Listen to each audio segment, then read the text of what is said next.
계속해서 우리가 고백하는 사도신경에 대해서 말씀을 나누고 있습니다. 사도신경의 중심은 나는 예수님을 믿습니다. 나는 예수님을 믿습니다 하는 고백입니다. 왜 우리가 예수님을 믿어야 할까요? 왜 우리가 예수님을 믿는다고 진심으로 고백해야 할까요? 우리가 예수님을 믿어야 하는 이유는 우리가 다 죄인이기 때문입니다. 이 세상에 살고 있는 모든 사람은 그 누구도 예외 없이 다 죄인이기 때문입니다. 의인은 없나니 한 사람도 없다 하는 것이 거룩하신 하나님의 진단이요 하나님의 판결입니다. 모든 사람이 다 죄인이고 죄를 짓는 이유는 죄의 뿌리가 있기 때문이라고 지난주일 말씀을 나누었습니다. 죄의 뿌리가 무엇입니까? 우리가 죄를 이야기할 때 죄의 뿌리와 죄의 열매를 구분할 수 있어야 합니다. 그래야지만 이 죄 문제를 바르게 다룰 수 있기 때문입니다. 사람들은 거짓말, 도둑질, 간음, 사기, 살인 같은 것을 죄라고 이야기합니다. 물론 죄입니다. 그러나 성경 말씀은 그런 것은 죄의 열매이지 죄의 뿌리가 아니라고 말씀합니다. 성경이 말하는 죄의 뿌리, 원초적인 죄, 본질적인 죄는 무엇입니까? 마음에 하나님을 두기를 싫어하는 것입니다. 마음에 하나님 두기를 싫어하는 것이 죄의 뿌리입니다. 로마서 1장 28절에 보면 죄의 뿌리와 죄의 열매를 구분하여 말씀하십니다. 또한 그들이 마음에 하나님 두기를 싫어함에 죄의 뿌리입니다. 이어 나오는 말씀을 보면 하나님께서 그들을 그 상실한 마음대로 내버려 두사 합당하지 못한 일을 하게 하셨다. 죄의 열매입니다. 그러면서 인간이 짓는 21가지 온갖 더럽고 추한 죄의 목록이 열거되어 있습니다. 곧 모든 불의, 추악, 탐욕, 악의가 가득한 자요, 시기, 살인, 분쟁, 사기, 악독이 가득한 자요, 수군수군하는 자요, 비방하는 자요, 하나님께서 미워하시는 자요, 능욕하는 자요, 교만한 자요, 자랑하는 자요, 악을 도모하는 자요, 부모를 거역하는 자요, 우매한 자요, 배약하는 자요, 무정한 자요, 무비한 자라, 무자비한 자라. 이러한 죄들은 다 사형에 해당한다고 말씀합니다. 사람들이 짓는 온갖 죄는 어디에서부터 나옵니까?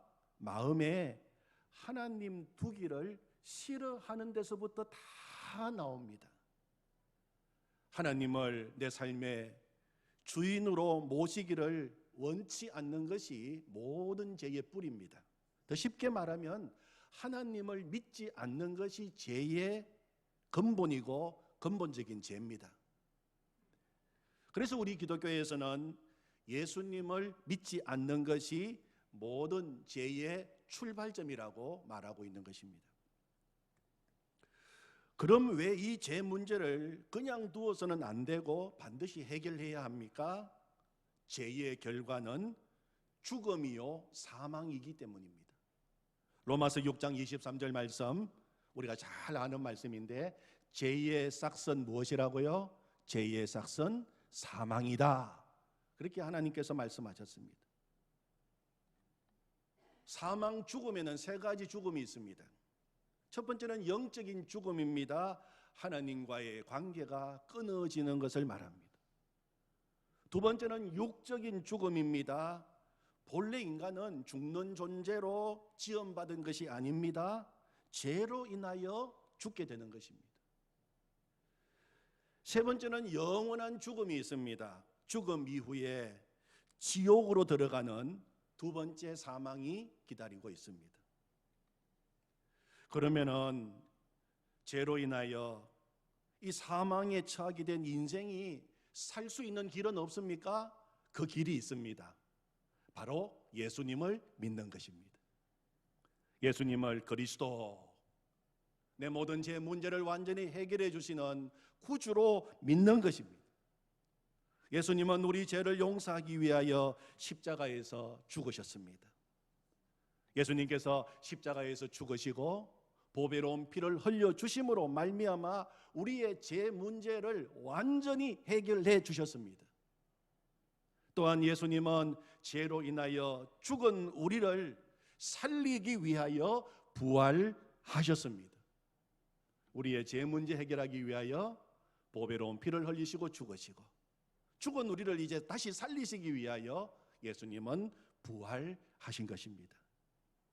만약에 예수님께서 십자가에 달려 죽은 것으로 모든 것이 끝났다면 예수님은 진정한 구원자라고 말할 수 없습니다. 그러나 예수님은 죽으시고 3일 만에 사망, 권세 이기시고 부활하셨습니다. 예수님은 우리의 구주이십니다. 그래서 로마서 10장 9절 10절 말씀에 보면 네가 만일 네 입으로 예수를 주로 시인하며 또 하나님께서 그를 죽은 자 가운데에서 살리신 것을 네 마음에 믿으면 구원을 받으리니 사람이 마음으로 믿어 의에 이르고 입으로 시인하여 구원에 이르느니라. 그렇게 말씀하셨어요. 사랑하는 성도 여러분, 우리가 구원받는 길은 오직 하나입니다. 오직 예수 그리스도, 나를 위하여 죽으시고 나를 위하여 부활하신 예수님을 믿는 것입니다. 사도신경은 그것을 내 마음으로 믿고 입으로 고백하는 것입니다. 그리고 예배 시간에 이 자리에서 마음으로 믿고 내 입술로 분명하게 고백했다면 이제는 삶의 자리로 돌아가 하나님께서 나를 세우신 그 사명의 자리에서, 가정에서, 일터에서 예수님이 나의 구주, 나의 주님이신 것을 삶으로 드러내야 합니다. 삶으로 이제는 고백해야 합니다. 삶으로 그 고백을 드러내는 자리까지 나가야 진짜 신앙 고백을 한 사람이라고 말할 수 있습니다. 이 예배 시간에 예수님 믿습니다. 정말 예수님 저 믿어요. 예수님 믿습니다. 고백했습니다. 그 고백은 신앙 고백의 시작이에요. 예수님을 믿는다는 그 나의 신앙 고백이 어디에서 완성이 됩니까? 내 삶의 자리에서, 하나님이 세우신 그 삶의 자리, 그 환경, 그 여건 속에서 삶으로 고백하게 될 때 그때 나의 신앙은 완전한 고백이 되는 것입니다.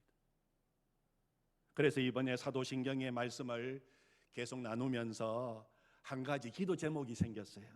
하나님, 예배 시간에 내 입술로 고백하는 이 신앙이 내 삶의 자리에서 삶으로 살아내는 고백이 되게 하시고 내 신앙의 간정이 되게 하옵소서. 아멘.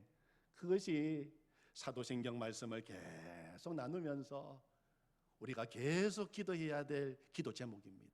우리 같이 한번 따라해 보시다. 나의 기도 제목이라고 선포해 보십시다. 하나님, 이 예배 시간에 내 입술로 고백하는 이 신앙이 내 삶의 자리에서 삶으로 살아내는 고백이 되게 하시고 내 신앙의 간정이 되게 하옵소서.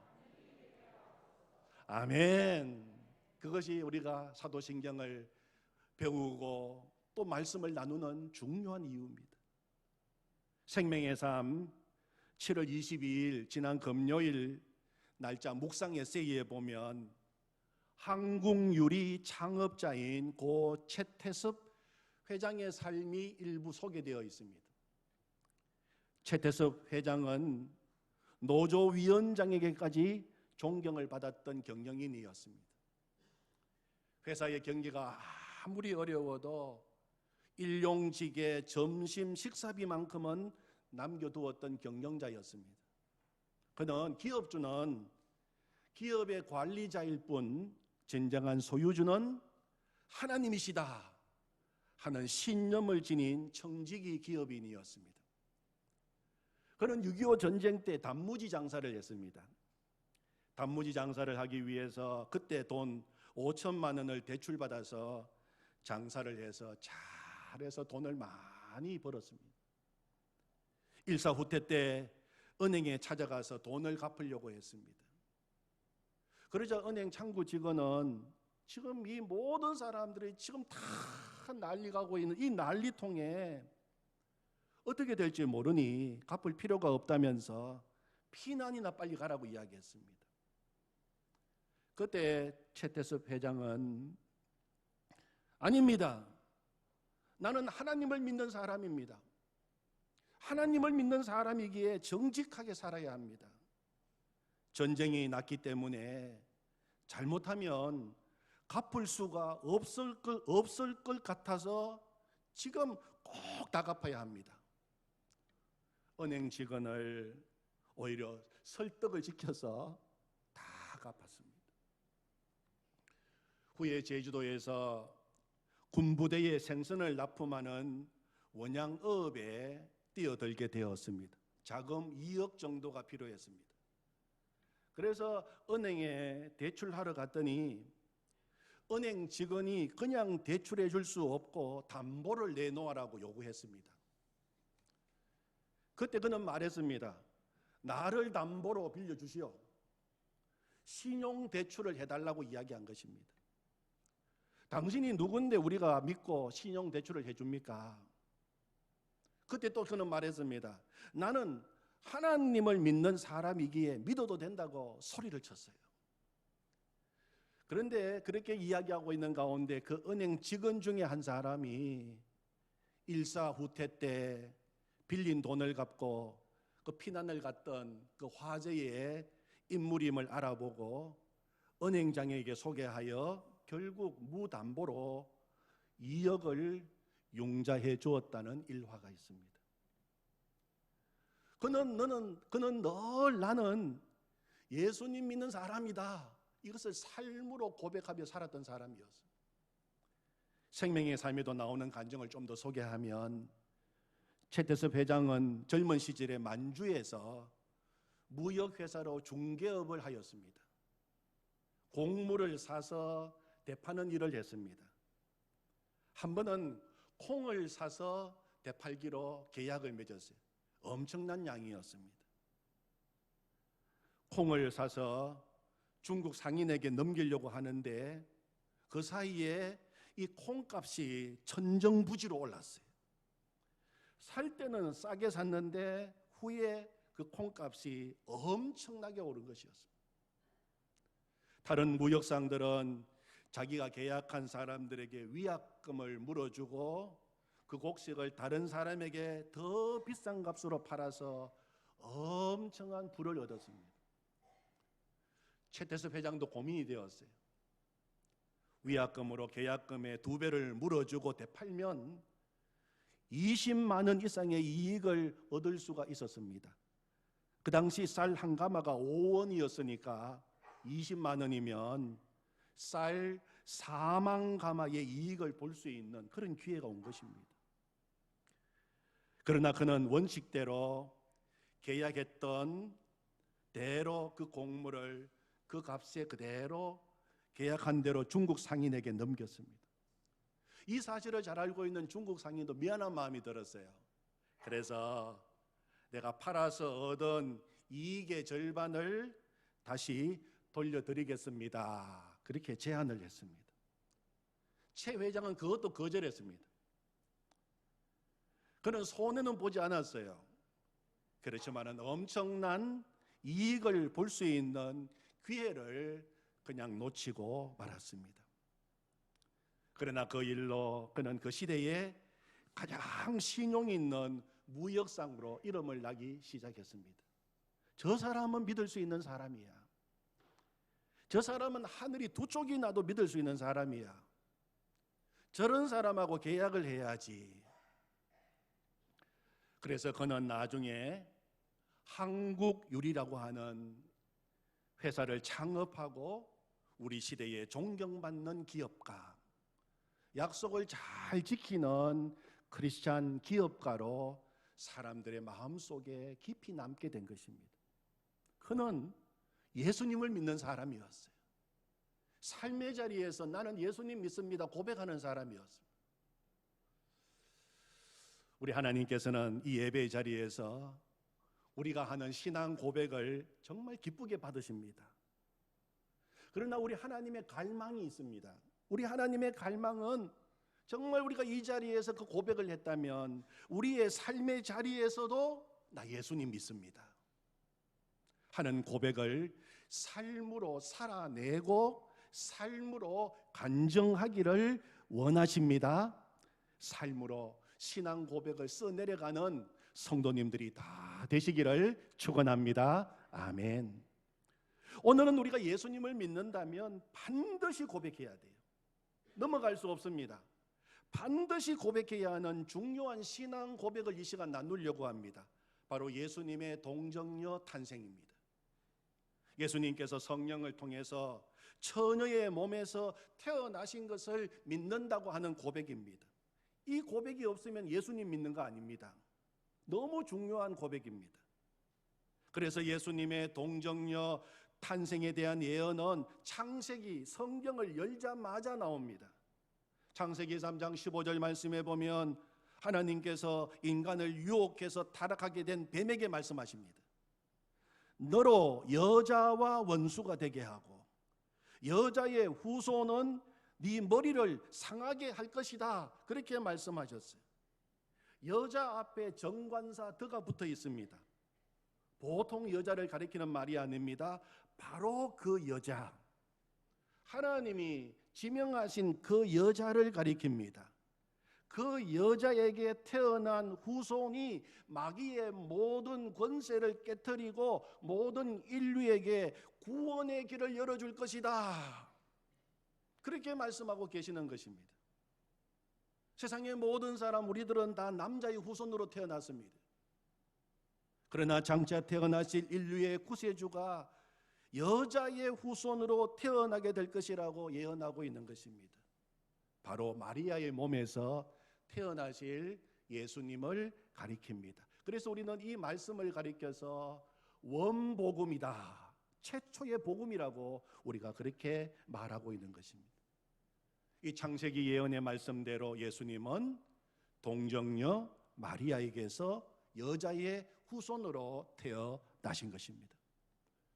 또 이사야 7장 14절 말씀에 보면 그러므로 주께서 친히 징조를 너희에게 주실 것이라. 보라, 처녀가 잉태하여 아들을 낳을 것이요 그 이름을 임마누엘이라 하리라. 바로 이 말씀이 마태복음 1장 예수님이 태어나신 그 말씀 속에 그대로 들어있습니다. 예수님이 태어나시기 700년 전에 이미 성경은 예수님은 처녀 마리아를 통해서 태어나실 것을 예언한 것입니다. 그 예언의 말씀대로 다 이루어졌습니다. 우리가 오늘 읽은 누가복음 본문에 보면 천사 가브리엘이 나사렛 동네에 사는 처녀 마리아를 찾아가세요. 오늘 읽어보면 처녀라고 하는 말이 여러 번 등장합니다. 27절에도 보면은 약혼한 처녀에게 이르되 그 처녀의 이름은 마리아라. 29절에도 처녀가 그 말을 듣고 놀라 이런 인사가 어찌함인가 생각하며 계속 처녀라고 말씀하고 있습니다. 처녀 마리아에게 나타나서 깜짝 놀랄 이야기를 했습니다. 31절에 보면 보라 네가 잉태하여 아들을 낳으리니 그 이름을 예수라 하라. 처녀이고 남자를 알지 못하는 마리아에게 네가 잉태하여 아들을 낳을 것이다 라고 말하고 있는 것입니다. 깜짝 놀랄 일이고 도저히 일어날 수 없는 일을 지금 말하고 있는 것입니다. 그래서 마리아가 뭐라고 대답했습니까? 34절에 보면 마리아가 천사에게 말하되 나는 남자를 알지 못하니 어찌 이 일이 있으리까? 그렇게 말했어요. 정말 합리적인 질문이고 이성적인 질문이고 과학적인 질문이에요. 모든 사람들은 다 남자와 여자의 관계를 통해서 태어납니다. 그것이 인간의 출생 방법입니다. 그런데 자신이 남자를 알지 못하는 처녀인데 어떻게 그것이 가능하겠는가 하는 것입니다. 이런 마리아의 질문에 대해서 천사 가브리엘은 뭐라고 대답했습니까? 35절 말씀입니다. 오늘 요절 말씀인데 같이 읽어보겠습니다. 천사가 대답하여 이르되 성령이 네게 임하시고 지극히 높으신 이의 능력이 너를 덮으시리니 이러므로 나실 바 거룩한 이는 하나님의 아들이라 일컬어지리라. 아멘. 성령이 네게 임하시고 지극히 높으신 하나님의 능력이 너를 덮으시리니, 성령이 임하면 얼마든지 가능하다고 하는 것입니다. 성령의 능력으로, 성령의 역사로, 하나님의 능력으로 처녀 마리아에게서 얼마든지 예수님이 태어나실 수 있다고 하는 것입니다. 사랑하는 성도 여러분, 예수님의 동정녀 탄생을 믿으십니까? 아멘. 우리는 오늘도 사도신경으로 우리의 신앙을 고백하면서 예수님은 성령으로 잉태되어 동정녀 마리아에게서 나셨다, 그렇게 고백했어요. 그 고백이 우리의 입술의 고백만이 아니라 진정한 우리의 마음의 고백이 되기를 원합니다. 어떤 분은 그것은 이성적으로도 과학적으로도 맞지 않는 일이기에 믿을 수 없다고 하시는 분들이 많아요. 성도들 가운데도 있습니다. 신학자들 가운데도 있습니다. 인간의 이성을 극도로 존중하고 인간의 이성을 모든 판단의 기준으로 삼는 자유주의 신학을 가진 사람들은 사도신경을 고백하다가 예수님이 처녀 동정녀 마리아를 통해서 나셨다 하는 이 부분에 와서는 입을 꼭 다물고 있습니다. 인간의 이성으로는 받아들일 수 없다는 것입니다. 여러분, 만약에 이 성경에서 인간의 이성으로 이해가 되지 않고 납득이 안 되는 초자연적인 부분을 다 제거하면 무엇이 남겠습니까? 우지무라 간조는 말하기를 성경에서 내 이성으로 받아들일 수 있는 부분만 남기고 나머지를 모두 제거한다면 무엇이 남겠는가? 꼭 2장이 남는다. 그것은 성경의 앞표지와 뒷표지만 남게 된다, 그렇게 이야기했어요. 성경 제일 첫 장 창세기 1장 1절에서는 이렇게 시작됩니다. 태초에 하나님이 천지를 창조하시니라. 아무것도 없는 무에서 유를 창조하신 일이 얼마나 위대한 일입니까? 얼마나 위대한 기적입니까? 성경은 우리의 상식과 경험을 뛰어넘는 기적에서부터 시작이 됩니다. 성경의 제일 마지막 장은 아멘 주 예수여 오시옵소서라고 끝나고 있습니다. 구름 타고 영광 중에 다시 오실 예수님을 기다리면서 성경은 끝나고 있습니다. 그 또한 인간의 이성과 경험을 뛰어넘는 기적입니다. 성경은 기적으로 시작해서 기적으로 끝납니다. 우리 기독교 신앙은 절대 과학을 반대하지 않습니다. 과학을 만들게 하신 분도 하나님이십니다. 그러나 신앙은 과학을 초월합니다. 신앙은 초과학적인 세계까지, 아니 초자연적인 영역까지 다룹니다. 신앙에서 초자연적인 영역을 제거하면 신앙은 신앙이 될 수가 없습니다. 우리 예수 그리스도의 생애를 깊이 보십시오. 예수님의 생애는 2가지의 놀라운 기적이 그 시작과 끝을 장식하고 있습니다. 예수님 생애의 처음에는 동정녀 탄생이라고 하는 기적이 있습니다. 또한 예수님의 생애의 끝에는 부활이라고 하는 위대한 기적이 있습니다. 이 두 개의 기적을 제어할 때 예수 그리스도의 역사적인 생애는 무너지고 맙니다. 성경은 이러한 사건을 분명한 역사적인 사실로 기록하고 있어요. 하나님이 어떤 분이라고 우리가 믿고 고백했습니까? 하나님은 전능하사 천지를 창조하신 분이라고 우리는 분명히 고백을 했습니다. 하나님이 세상을 창조하신 전능하신 분이라고 하는 사실과 내가 정말 그 하나님을 믿고 신뢰한다는 것이 전제될 때 동정녀 탄생은 받아들이기에 그리 어렵지 않은 기적이라는 것을 우리는 얼마든지 확인할 수가 있습니다. 그렇다면 예수님께서 동정녀의 몸에서 태어나지 않으면 안 되는 이유가 무엇일까요? 왜 예수님께서 그냥 보통 인간의 생육 방법대로 남자와 여자를 통해서 이 땅에 태어나셨다면 좋을 것을 왜 하필이면 예수님은 성령을 통해서 처녀 마리아에게서 태어나셨을까요? 그것은 우리를 위해서입니다. 그것은 나를 위해서입니다. 모든 인간의 죄를 용서하시기 위해서 하나님은 그 방법을 택하신 것입니다. 예수님이 오시기 전까지 구약시대에도 죄 용서받을 수 있는 한시적인 방법이 있었습니다. 사람들이 죄를 지었을 때 자신의 지은 죄를 용서받기 위하여서 하나님께 제물을 가지고 가서 그 피를 드렸습니다.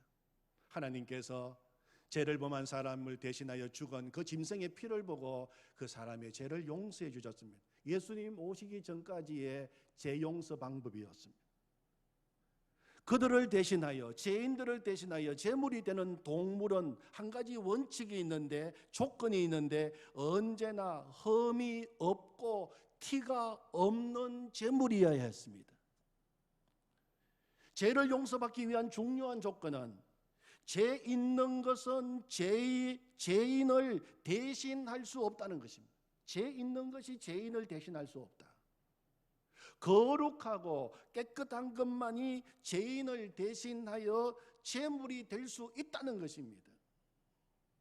그런데 성경 말씀에 보면 거룩하신 하나님의 눈으로 볼 때 인간의 보통 생육 방법으로 태어난 모든 인생은 다 죄인입니다.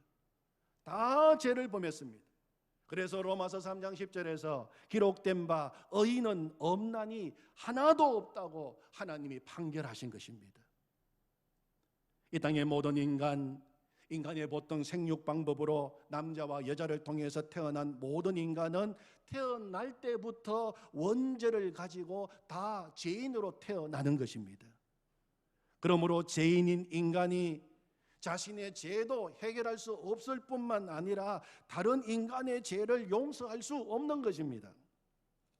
그래서 하나님께서 온 인류의 죄를 대속하는 대속의 제물 어린 양으로 예수님을 이 땅에 보내실 때 인간의 보통 생육 방법과는 전혀 다른 방법으로 원죄 없이 거룩하고 깨끗하게 태어나게 하신 것입니다. 그래서 동정녀의 몸을 통해서 성령으로 태어나게 하신 것입니다. 히브리서 4장 14절 15절 말씀에 보면 그러므로 우리에게 큰 대제사장이 계시니 성천하시니 곧 하나님의 아들 예수시라. 우리가 믿는 도리를 굳게 잡을지어다. 우리에게 있는 대제사장은 우리의 연약함을 동정하지 못하실 리가 아니요 모든 일에 우리와 똑같이 시험을 받으신 이로되 죄는 없으시니라. 그렇게 분명히 말씀하고 계십니다. 예수님은 사람 마리아의 몸을 통해서 이 땅에 오셨습니다. 그래서 예수님은 우리의 인간의 모든 연약함과 우리 인간의 모든 고민과 우리 인간이 당하는 모든 시험을 다 알고 계셨고 예수님은 그것을 다 경험하셨습니다. 예수님은 우리와 똑같은 인성을 지니셨습니다. 예수님은 완전한 인간이셨습니다. 그러나 예수님이 우리와 다르신 것이 한 가지 있는데 성령으로 태어나셨기 때문에 예수님은 죄가 없으십니다. 그래서 우리의 죄를 대신하여 죽으실 수 있으신 것입니다. 고린도후서 5장 21절 말씀에 보면 하나님이 죄를 알지도 못하신 이 누구십니까? 예수 그리스도. 죄를 알지도 못하신 이를 우리를 대신하여 죄로 삼으신 것은 우리로 하여금 그 안에서 하나님의 의가 되게 하려 하심이라, 그렇게 말씀하셨어요. 베드로전서 1장 19절 말씀에 보면 오직 흠없고 점없는 어린 양 같은 그리스도의 보배로운 피로 너희의 모든 죄가 용서받았다고 말씀하고 있습니다. 베드로전서 2장 22절에서도 그는 죄를 범하지 아니하시고 그 입에 거짓도 없으시며, 히브리서 9장 14절에서는 하물며 영원하신 성령으로 말미암아 흠없는 자기를 하나님께 드린 그리스도의 피가 어찌 너희 양심을 죽은 행실에서 깨끗하게 하고 살아계신 하나님을 섬기게 하지 못하겠느냐. 성경은 계속해서 예수 그리스도의 죄 없으심과 거룩하심과 성결하심에 대해서 계속 증언하고 있습니다. 그래서 오직 그 예수 그리스도, 죄 없으신 예수 그리스도를 통하여 우리가 제사함 받을 수 있다고 말씀하시는 것입니다. 그래서 예수님은 우리를 위하여 죄 없으신 어린 양이 되시기 위하여 동정녀를 통해서 성령으로 태어나신 것입니다.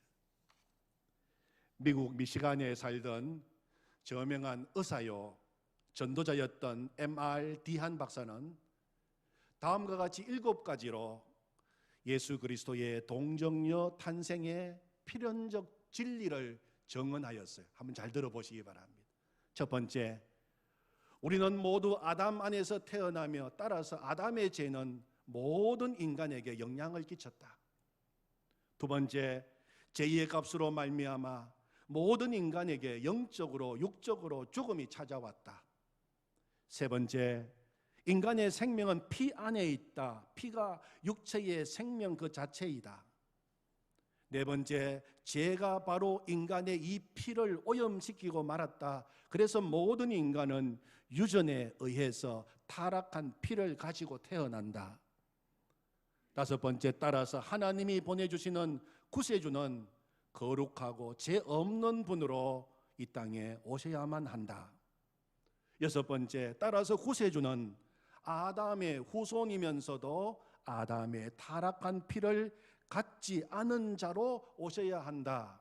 일곱 번째, 이것이 예수 그리스도의 동정녀 탄생의 필연성을 초래했다. 그렇게 설명했어요. 사랑하는 성도 여러분, 예수님의 동정녀 탄생은 기적입니다. 우리 인간의 이성의 한계를 뛰어넘는 하나님의 놀라운 기적입니다. 그러나 예수님의 동정녀 탄생은 우리를 향하신 놀라운 하나님의 사랑 이야기입니다. 우리를 향하신 하나님의 놀라운 사랑 이야기입니다.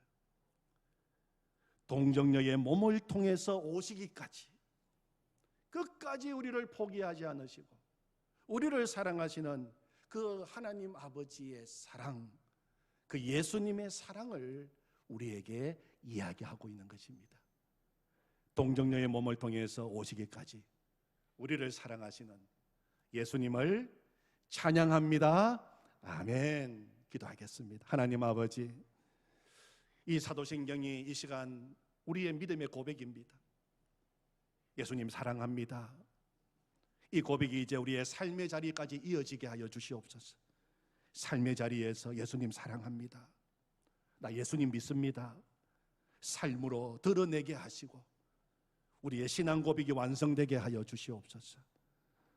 동정녀의 몸을 통해서까지 우리를 오시기까지 우리를 사랑하신 하나님의 사랑을 찬양합니다. 예수님의 사랑을 찬양합니다. 오늘 동정녀 탄생을 통해서 우리를 향하신 하나님의 놀라운 사랑을 듣기를, 사랑의 이야기를 말씀해 주셔서 감사합니다. 우리 마음속에 주님의 이 사랑을 깊이 간직하게 하여 주시옵소서. 이 놀라운 사랑의 이야기, 사랑의 기적을 우리가 날마다 선포하게 하여 주시옵소서. 예수님의 이름으로 기도하옵나이다. 아멘.